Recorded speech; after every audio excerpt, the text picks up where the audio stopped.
we talked about why this team is successful. One of the things is they found the player that identified the player that they wanted to be that guy, and they wanted to build around. And that guy was Julius Randle. If you hear him speak in his interviews, he spoke on William Wesley calling him over the summer and asking him, what do you need to be that player to take your game to the next level? That's belief coming from the top. And I believe there's a lot of teams that don't have that. A lot of teams is like a revolving door of coaches and a revolving door of draft picks. Welcome to Leave It on the Court. It's your boy Mustafa, and I'm here with Corey Randall. What's going on, guys? And the topic of our discussion today is why we think the Knicks are successful this season. So let's get right into it.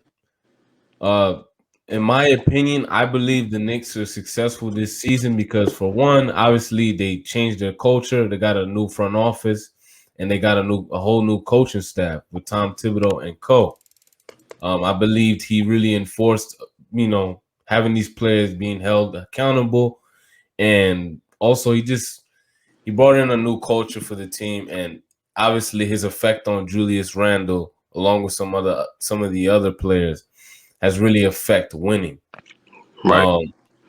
Something else I wanted to bring up too is the Derrick Rose effect. I think he has a big effect on the team. Also, an unsung hero that some people are now starting to realize has a lot more impact than what they gave him credit for earlier in the season is Nerlens Noel. We'll talk about him a little bit later. One thing too I want to take note of, I want to shed light on is the fact that this team has become a lot better of a fourth quarter team. Yeah. And a lot of that has been in contribution with Nerlens Noel and Derrick Rose. So I won't start with talking their head off. I'll let you go ahead and start that off for us and tell us, what is your opinion? How do you feel about the Knicks this season and why they're successful? Man, so I got a lot to say on Knicks, your team. They've had a lot of improvements this year. I mean, you touched on a couple of things that I took note of. Obviously, first and foremost starts with coaching, in which I think Tom Thibodeau should definitely is going to be being considered Coach of the Year for getting that award. Sure. And then you also touched on Derrick Rose, because off the bench, Derrick Rose averaging 14 points, 4 assists. But the biggest thing about him, aside from the fact that he's still fast as hell, as he always has been, he's shooting the best from three this year in his career. He's shooting just under 39%. And that's really been key for not only for him, but for the team as well. But when you look at, the team just across the board, when you look at some guys, you look at Julius. I mean, Julius averaging, 24, 10, and he's leading the team in points, rebounds, and assists, which is pretty tremendous. He's when he first came into the league, he's more of just like bully ball, but he's turned into like a point forward, almost great passer. He's shooting the ball well. He's shooting 42% from three. And then you look at RJ Barrett. RJ Barrett's taking a step forward. He's more aggressive. He's driving to the basket more. He's finishing better, and he's shooting the ball. Like last year, his shooting was almost non-existent. With him shooting about 39% this season. When you look at the team overall, like they've become like last year, they were ranking like the bottom percentile on almost everything. And when you look at this season, like they're fourth in 3-point shooting. They're taking care of the ball. They're seventh in turnovers. They have also improved as a free throw shooting. People don't understand how vital being able to shoot free throws is. That goes into what I was saying earlier, them being a fourth quarter team, because if you can't nail those free throws, especially in tight game situations, you're gonna lose a lot of games, and that cost them a lot of games last season. Yeah, you're gonna lose a lot, because when it comes down to crunch time, it's like you know, the other team isn't really worried about who they're gonna foul for the most part. It's like none of y'all can shoot free throws. Last season, the Knicks ranked last in free throws. They shot below 70% as a team. Like, that's people just blindfolded the free throw line. But this season they're 13th. You know, they're shooting 78% free throw line, and you look at improvements of guys like RJ Barrett shot 61% last year, shooting 74 this year. Julius Randle shot 73 last year. He's shooting career high 80% or 81% this year. Like, those are the biggest improvements of this team. I still think, you know, obviously they got more to come. They're still like in the bottom when it comes to scoring and things like that. But I think that's gonna have to come into the off season with them making some changes to get some guys who are more potent on the offensive end. Yeah, definitely, I agree. But something I want to definitely touch on, because this is big, moving on to them playing in the playoffs and them in the future. Like I said before, that fourth quarter, a lot of games that they've been, they haven't had the lead the whole game. They haven't shot the ball well. There's a lot of games where they haven't played all that great for the first 2 or 3 quarters, and they found a way to win the game in the fourth quarter. Right. I definitely wanted to how about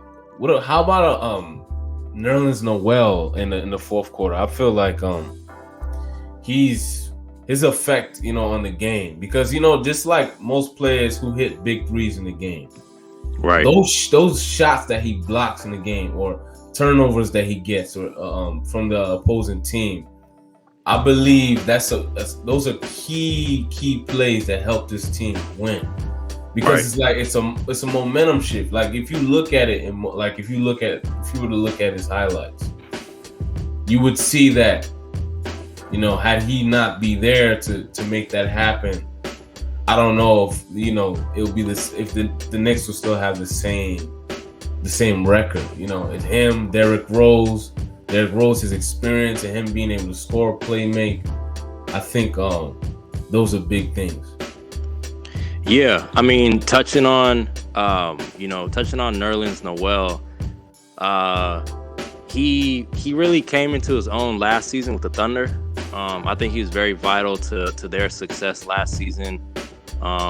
Providing a lot of energy off the bench with rebounding and blocking shots and stuff like that. And it's not even just like he does things that aren't on the stat sheet as well. Yeah. Kind of like, in a way, like kind of like Tyson Chandler. Tyson Chandler, I mean, he blocked shots and stuff like that, but a lot of things that he did was altering shots, which can be almost more important, because it's not like you're gonna block 30 shots a game or something like that. It's making people have to take difficult shots, or making them pass the ball out. And I think that's where Nerlens Noel comes in, because I mean, he's averaging like 2 blocks a game. He plays 23, 24 minutes. So I think that's huge, especially with them having Mitchell Robinson out with injury and all that. So that was a good signing for cheap as well. Yeah, definitely.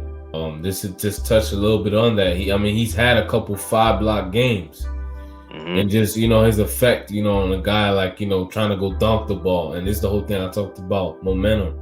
Him he blocked a couple big dunks, so yeah, that's a big thing.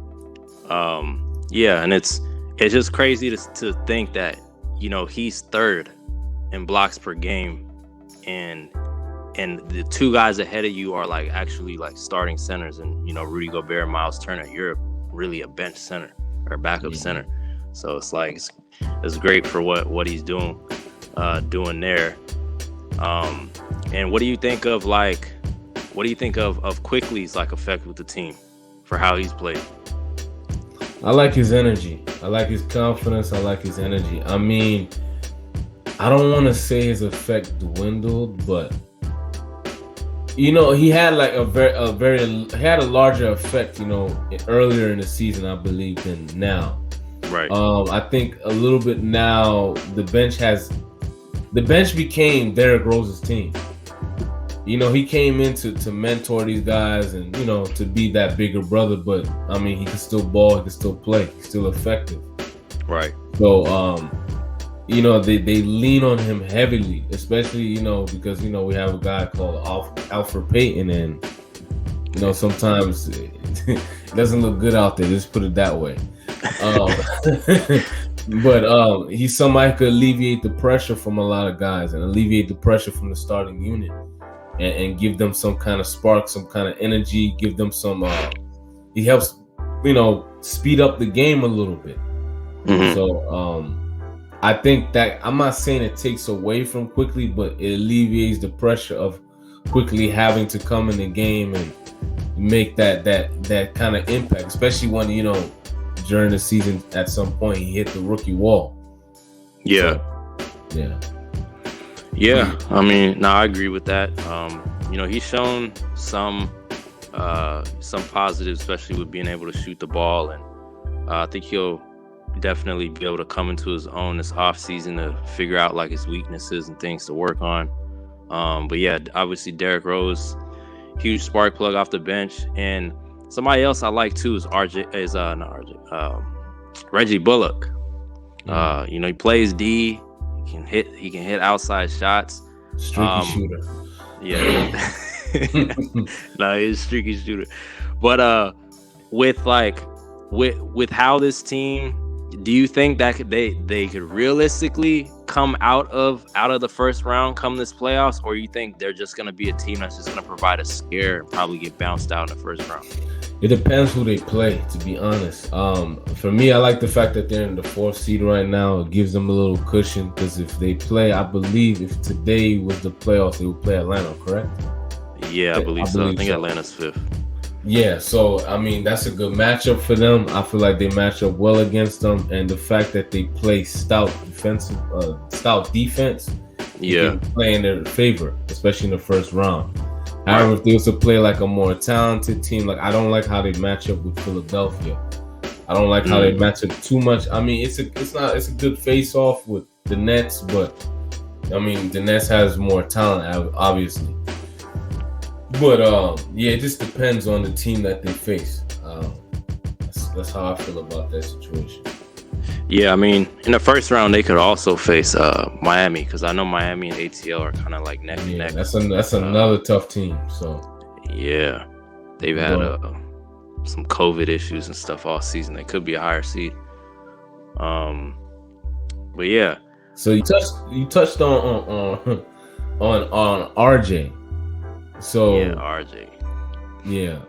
So we see that, because especially during this time of the season, he's really shown, okay, this is what I could do, and his shooting has been stellar, I could say. I wouldn't expect him to make that kind of jump from 31 to basically almost 39% from the 3-point line. So what do you think he can be? Like, do you feel that, some people are kind of down on him? They just see him as maybe a solid, contributor on the team, but not really, your all-star player. What do you see from him? I disagree with that. I don't think RJ Barrett is necessarily going to develop into like a first option player, but I definitely think he could be an all-star. I think he has the skills. He has the physical tools that can give him an advantage, and he's lefty. Lefties are always crafty. But he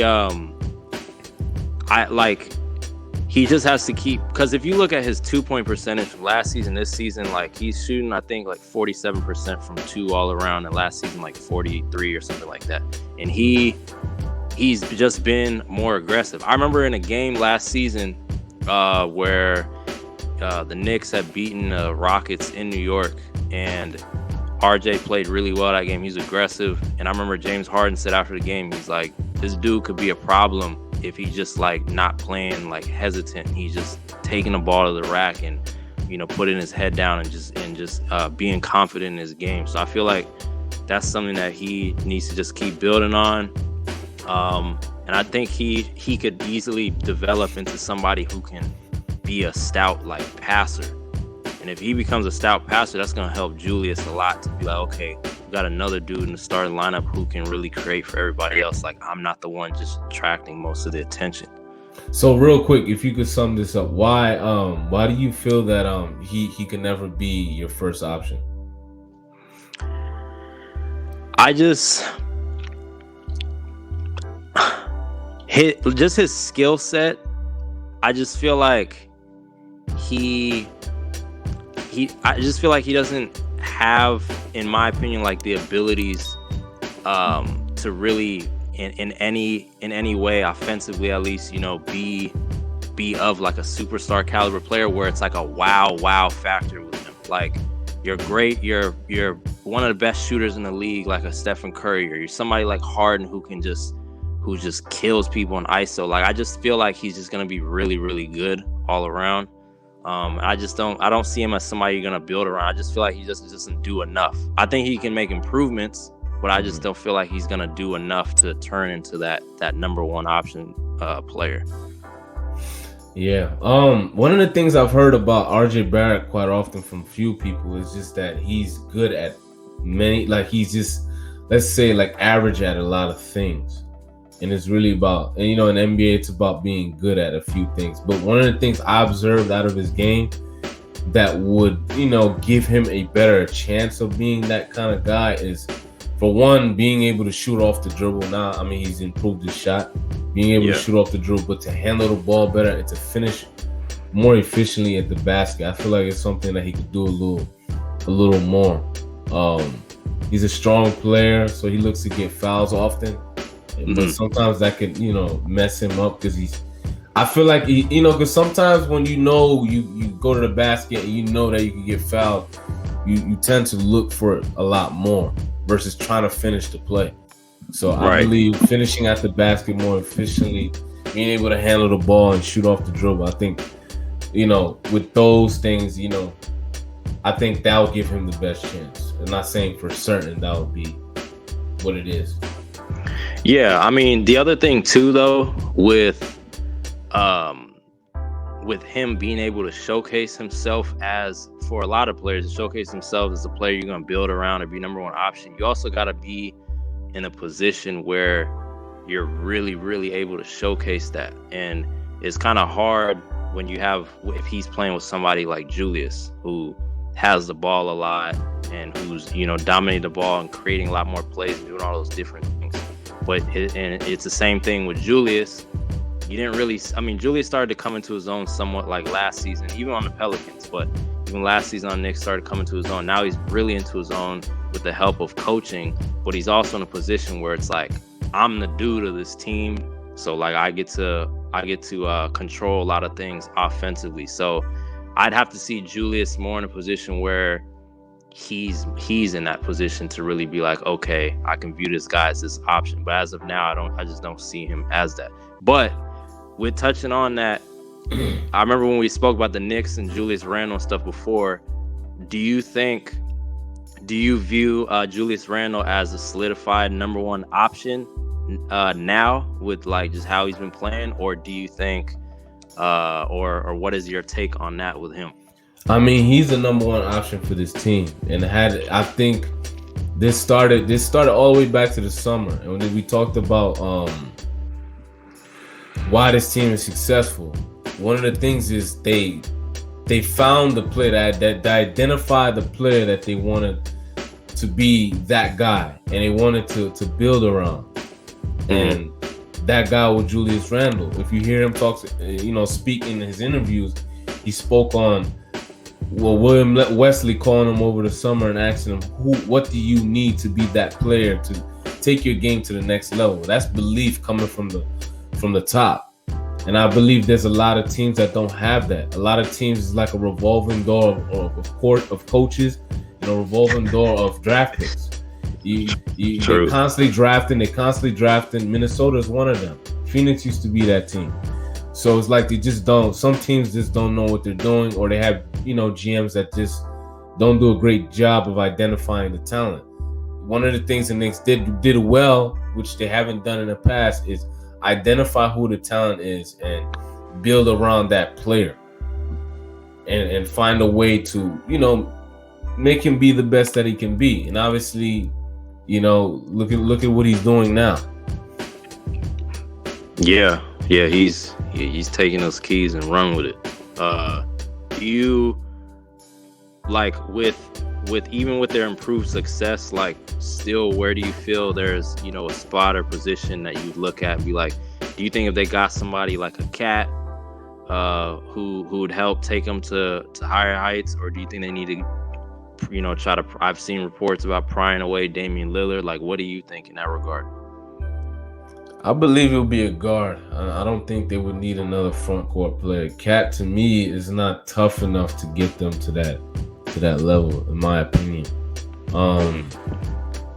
But it would have to be another dynamic guard. It can't be an average guy. It has to be somebody that, you know, could really get, you know, top dog, that kind of guy, you know, in the clutch that you give him the ball. Hey, give me 10 straight points, and then you know you get that from him. That's what that's got to be. Dame, you're gonna have to give up, you know, a lot to get him. I like the idea of getting Dame, but it's gonna be a lot. It's gonna be an overhaul, and then on top of that, he's not cheap. So down the line, you're gonna have to worry about paying him and paying some of your other guys. So realistically, can you do that? Yeah, you definitely will. We'll have to see how they do. We'll see how they finish the season strong, and see how they do in the playoffs, and then kind of evaluate them in the playoffs and see, like, see in the summertime and off season who they could acquire. Yeah, but definitely. That wraps up this segment, guys. Please subscribe, like, comment, follow us, and we want to hear your perspective, and tune into the next episode. Leave it on the court. Deuces. Peace.